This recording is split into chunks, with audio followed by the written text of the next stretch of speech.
no more thy light by day, neither for brightness shall the moon give light unto thee. But the Lord shall be unto thee an everlasting light, and thy God thy glory. Thy sun shall no more go down, neither shall thy moon withdraw itself, for the Lord shall be thine everlasting light, and the days of thy mourning shall be ended.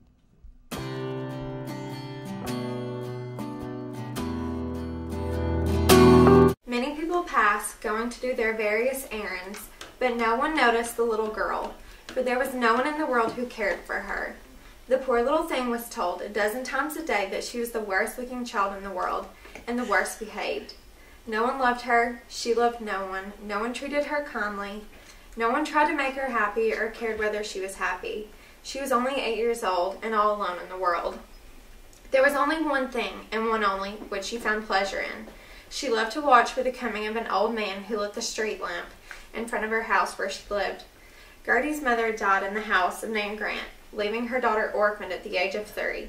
Although Nan Grant let Gertie live in her house, she was a wicked, heartless old woman. Gertie was often scolded, beaten, deprived of a few pieces of crust she usually had for dinner, and was shut up in the dark attic overnight. This is where we begin our story of that poor, wretched child's transformation.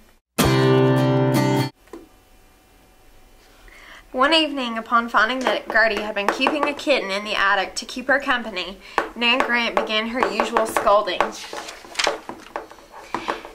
Gertie's anger quickly took over. And don't come back, you wicked little witch!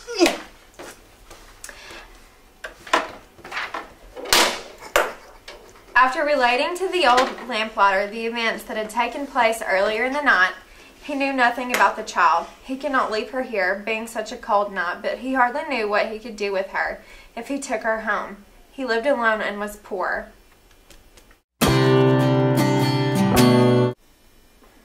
Oh, lay down, my child, lay down.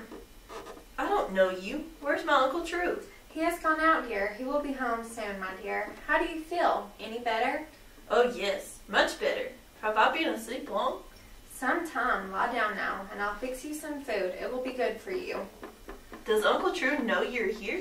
Yes, I came in to sit with you while he was away. Came in? From where? From my room. I live in the other part of the house. I think you are very good. I like you. I wonder why I didn't see you when you came in. You were too sick to notice, dear, but I think you will be getting better soon. Who are you? Gertie. Gertie who? Nothing else but Gertie. Have you forgotten your other name? I haven't gotten another name. How come you're here? I came with Mr. Cooper to help him bring things. What is your name? Well, my name is Emily Graham. Oh, I've heard of you. You asked True if you could keep me. He told me. And you gave me these clothes. And you're beautiful. And you're good. And I love you.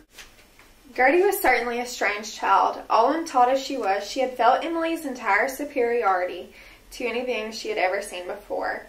And yielding to that belief in her belonging to an order above humanity, she reposed implicit confidence in what she had told her, allowing herself to be guided and influenced by one whom she felt love for, and sought only her good.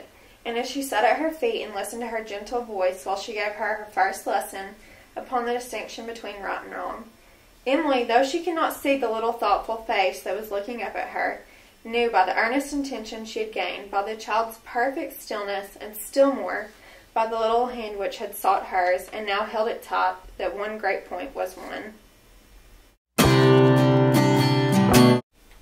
If I was rich, I'd have 1,000,000 great big lamps, enough to make the room as light can be. Geez, seems like you really love lights, Gertie. I do. I hate old, dark places. I like stars and sunshine and fire and Uncle True's torch. And I like bright eyes like yours. They look just like the stars. I froze in my steps as I made eye contact with Willie. He walked past as if he didn't even know me. Did he not know me? Why had he not told me he was coming home? And for that matter, why was he with Belle? Tears started streaming down my face as I ran the opposite direction to get away from the painful side of my, or what I thought was my, best friend.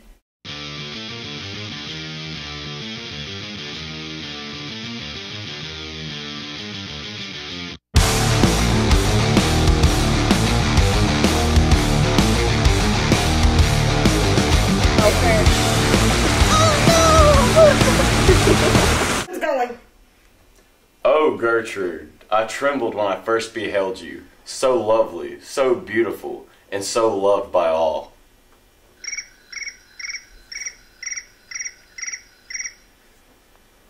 Is it so strange that I should love you? Have I not for years cherished the remembrance of our past affection and looked forward to our reunion as my only hope of happiness? The thought of you has inspired my whole being.